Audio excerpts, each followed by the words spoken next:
Imagine you're Simone Biles. How about Shawn Johnson or Nastia Liukin? Obviously, they all grew up in the gym together with a handful of coaches, but just average coaches? Probably not. To get to the Olympic level, you need more than just your average coach. As a coach, listening to your athletes' wants and needs is one of the most important forms of communication. A good coach will use their position to build genuine relationships with their athletes, keep distractions off of the mat, and they will also use their third ear. This is an important topic to me because I grew up in gymnastics and I have now been coaching for 2 years.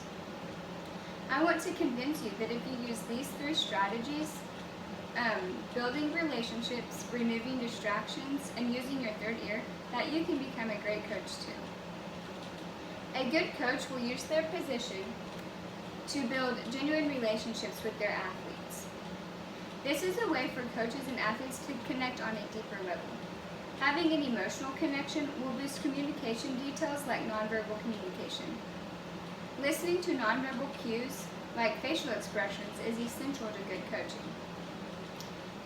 Another important role to listening that comes from strong relationships is the act of building a trust bond.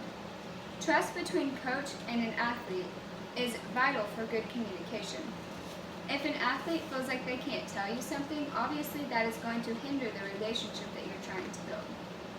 According to NFHS.org, an open line of communication leads to stronger training.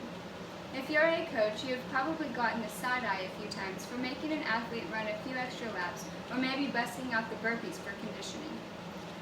A strong bond will help the athletes trust that everything you're using to train them with is only going to make them stronger. Equally important, you need to keep distractions off of the mat. In order to give your athlete the focus that they need, you must keep sports and everything else separated. I am talking to the coaches out there, but if you're not a coach, I'm sure you can use these for parenting too. How many times have you rushed through a conversation with your child or athlete so that way you could reply to a text message you got 5 or 10 minutes ago?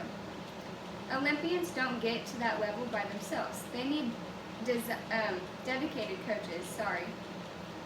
Your phone really shouldn't be on the mat, but it could be used as a tool for videoing for visual correction. You really shouldn't even use your phone as a stopwatch since stores have handheld ones. Now, cell phones are really today's prime example of distractions, but what about personal distractions like grocery store shopping, picking your kids up from daycare, or even the excitement about weekend plans? If you're consciously thinking of things that are taking away even a small amount of your focus towards the athlete, you're limiting your coaching ability. So we talked about our internal distractions. What about the athletes? They don't eat, sleep, and breathe whatever sport they are playing, so it is important to make sure that your athletes know that the door separates home life from sports. For example, Simone Biles grew up in foster care, so I can't imagine everything that was on her brain, every reason that she had to become distracted anywhere she went.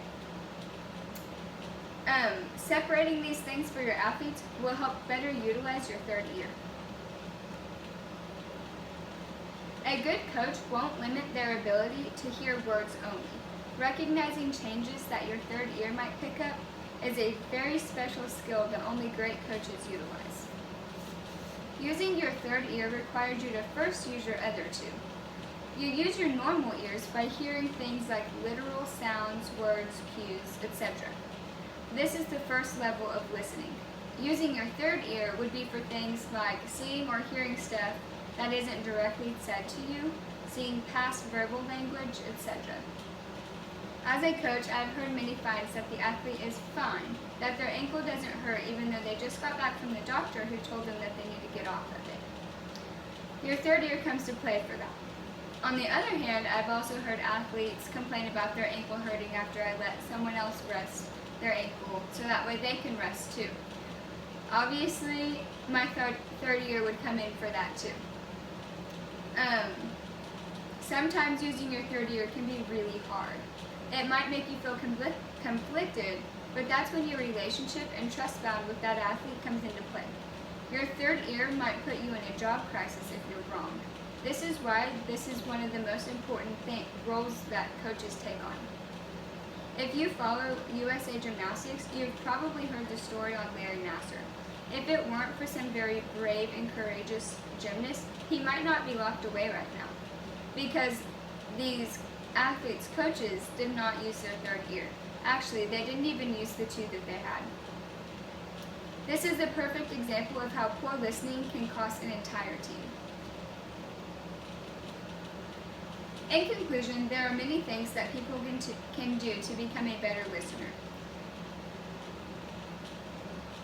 For their jobs, friends, and families. But for coaches, those 3 tactics will bring you from your day-to-day coach to an Olympic-bound coach. Having a genuine relationship with your athletes, eliminating distractions, and using your third ear will not only improve you as a listener, but also your coaching status as well. I hope this makes you think through coaching and listening a little more thoroughly.